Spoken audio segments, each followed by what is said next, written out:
So this was an interesting case where we went ahead and performed a revascularization for both the pedal vascular loops below the ankle in a case of critical limb ischemia. So when it comes to vascular loops, these are nothing but connections between the dorsal and the plantar circulation of the foot below the ankle.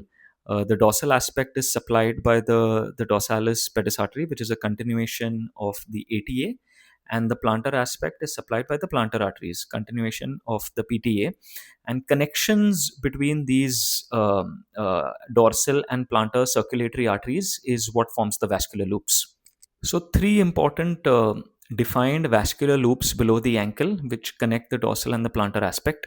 The most common one, which is where we perform most of our revascularizations, that is the pedal plantar loop, which is between the deep perforating artery of the dorsalis and the lateral plantar artery.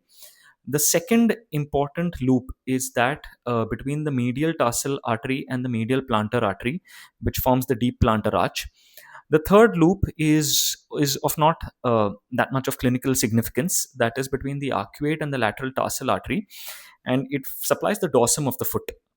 So again, a diagrammatic representation of the loops. The one in red showing the first and the most common loop, that is the pedal plantar loop between the lateral plantar artery and the dorsalis. This is the second loop, which is the deep pedal arch between the medial plantar artery and the first dorsal metatarsal artery of the dorsalis. And this is the third loop, which is that between the arcuate artery and the lateral tarsal artery. So coming to the case, this was a 70-year-old gentleman, uncontrolled diabetes, past history of CABG.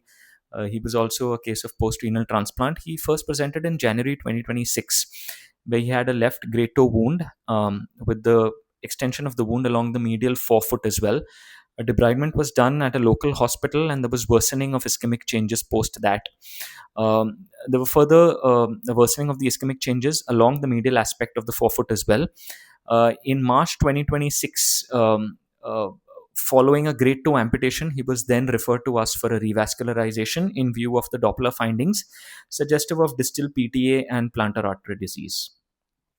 So the angio showed no significant supramalleolar disease. The anterior tibial, posterior tibial, peroneal were normal, but there was significant inframalleolar disease. So the arches were incomplete, the pedal plantar loop was incomplete, and there was complete occlusion of both the medial as well as the lateral plantar artery.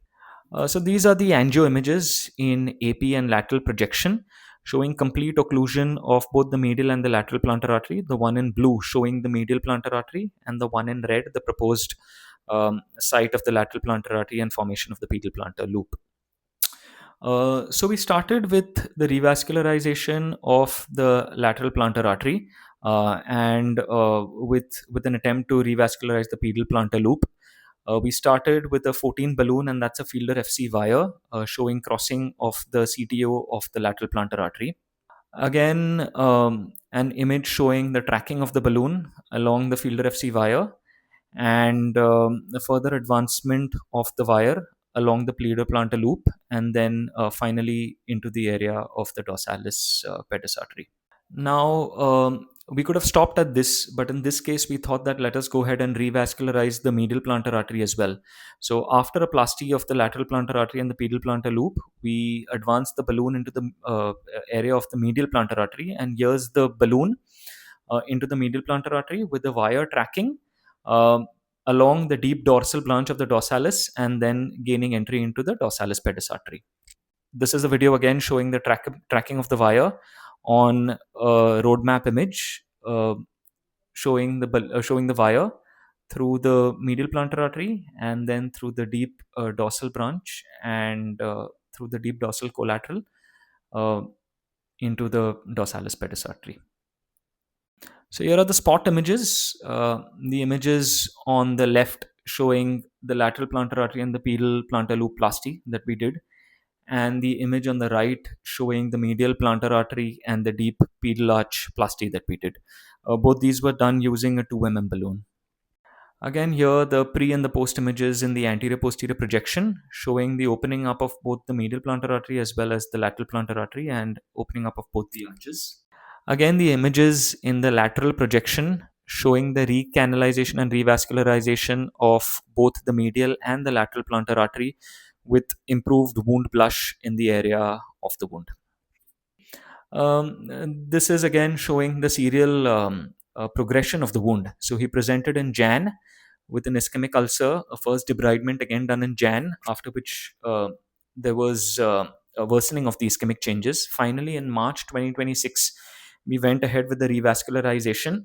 And following that, a serial progression of the wound with dressings and flap reconstruction, with the final image in July 26 showing a completely healed wound.